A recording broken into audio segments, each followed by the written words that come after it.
Hare Krishna. Today is Ekadasi and we are preparing lunch at the ashram. We thought we'd videotape this for anyone who wants to learn how to make a very simple recipe of vegetable stew.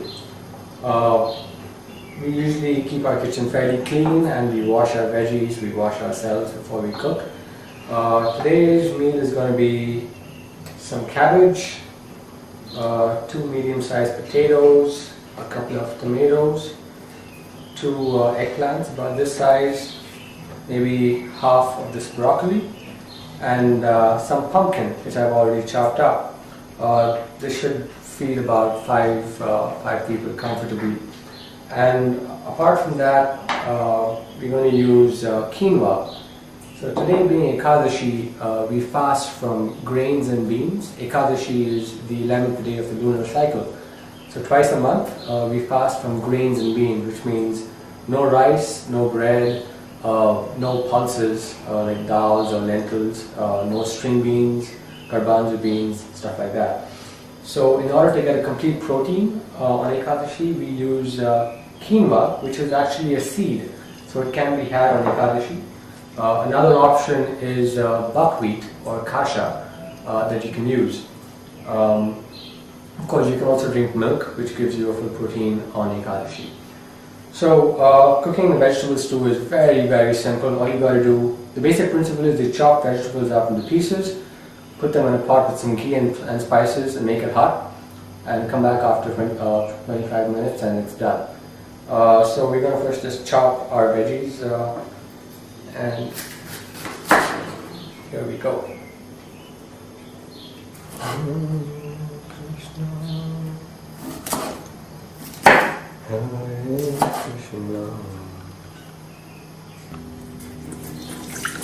You want to make sure you wash your veggies. You never know what kind of pesticides are sprayed upon them in the fields. So keep your veggies nice and clean. Certain kinds of vegetables, like cabbage, it's better to chop them up first and put them in a colander and then wash them under running water.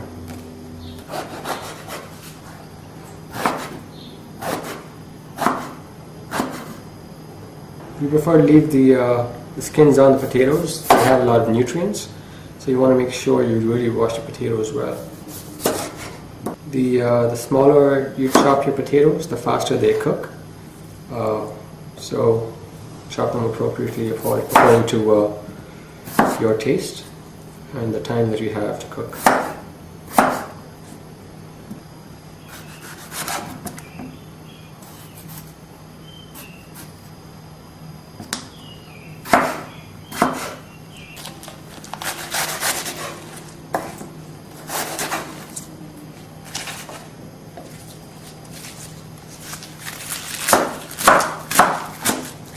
So once we have all our veggies chopped up, the next thing is to dump them in a pot with some ghee and spices.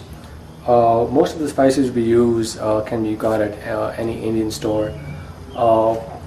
And this is our spice cupboard, and we have hing, which is also called asafoetida, turmeric, salt, cayenne. Cayenne not to be found at most Indian stores. You can get them at any health food store or grocery store should have it. Cilantro seeds, amchur, which is dry mango powder. Back there we have some black pepper and coriander powder up here. So once you have yourself well stocked up with spices, then cooking gets a lot easier because you have all the ingredients with you. For today's dish, we've put together this set of spices. We've taken a dessert spoon, and this is about a 1/4 spoon of asafoetida, 1.5 dessert spoons of coriander powder, a 1/2 teaspoon of turmeric, a couple of pinches of salt, 1/2 teaspoon of cayenne, and a teaspoon of cilantro seeds.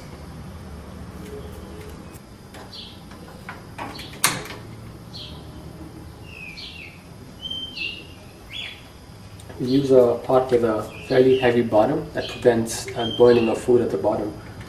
So Usually if the pots are very thin and have a thin bottom, food gets burned a lot quicker. So this is the nice pot with a nice heavy base. We warm it up a little bit to make sure there's no water left in the pot, because once we add the oil or the ghee, if there's water in there, then it starts to splutter, and that's not such a nice thing.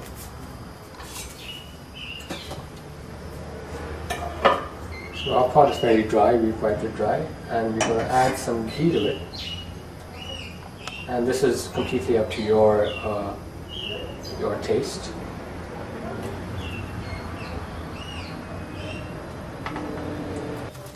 So the ghee has been warming up on a fairly low flame. We want to make sure it heats up uniformly. And we're also going to add some cumin seeds, whole cumin seeds. And the way to tell when the ghee is ready is when, if you throw in a few cumin seeds, they start to fizzle and splutter a little bit. So this is not happening yet, so the ghee is not yet warm. Let's put in cumin seeds.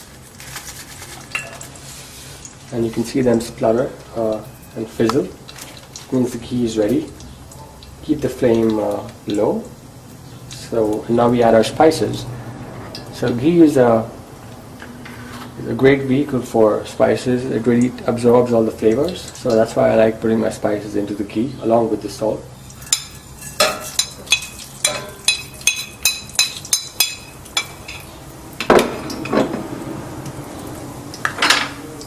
And just mix it around. Make sure the ghee gets the flavor of all the spices.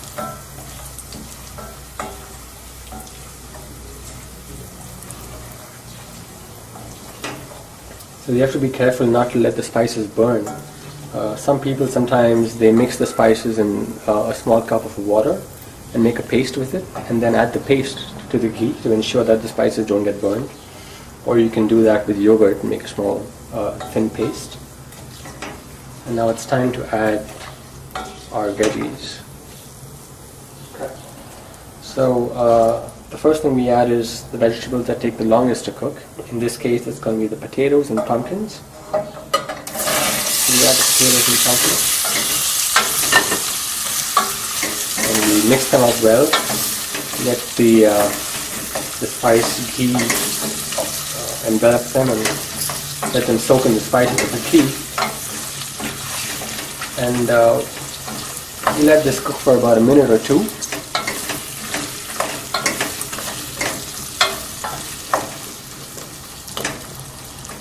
And we raise it to a slow simmer. This has been cooking for about a minute. Now we add the eggplant and broccoli. And we let it stay on top, we don't mix it in, because they require less heat to cook. And on top of that, we add the cabbage, chopped cabbage. We add about a cup of water. That's the sound of the water fighting with the ghee. The water gives it, it evens out the heat in the pot, and everything cooks more uniformly. And the steam also helps to cook the food. Once you've added the water, you cover it and let it simmer. And every 5 to 10 minutes, we can open it up and just stir it in to make sure nothing is stuck at the bottom and nothing is getting burnt. And we just wait now. And after about 10 minutes, we add the tomatoes.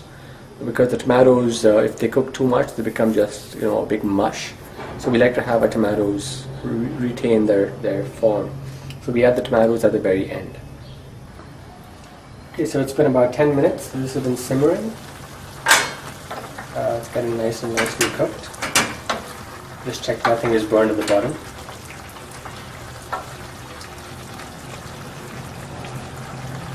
The pumpkins are getting soft. The potatoes are still a little hard, so we'll have to cook a little longer. And this is about a good time to add in the tomatoes and let them sit on top. As the tomatoes cook, they'll get softer and they'll release water.